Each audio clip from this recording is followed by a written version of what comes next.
In today's video, I'm going to show you how to use Figma offline. If you've ever wanted to work on your design files without an internet connection, whether you're traveling in a remote area or just experiencing a temporary outage, this guide is for you. Let's dive in. To get started, you'll want to open your preferred web browser and navigate over to Figma's website. Figma is a popular collaborative design tool, and if you're not already familiar, it offers powerful features to streamline the design process for teams and individuals alike. Once you're there, if you aren't logged in yet, take a moment to click on the login button. Enter your credentials to gain access to your workspace. It's essential to be logged in at this point because you'll need to prepare some files for offline access while you're connected to the internet. Once you're successfully logged in and find yourself on the Figma home screen, your next stop is the design section located on the left-hand panel. This is the hub where all your active projects and design files are kept. From here, we'll begin setting up offline access for these important files.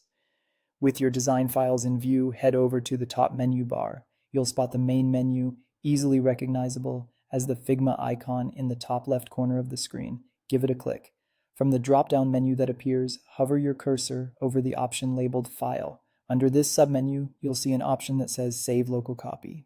Click on this, and Figma will start downloading a local version of your file straight to your device.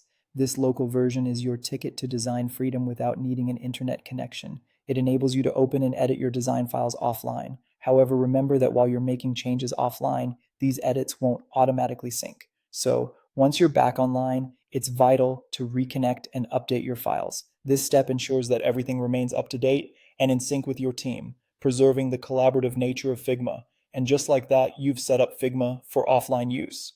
With this flexibility, you can continue your creative work wherever you are without being tethered to an internet connection.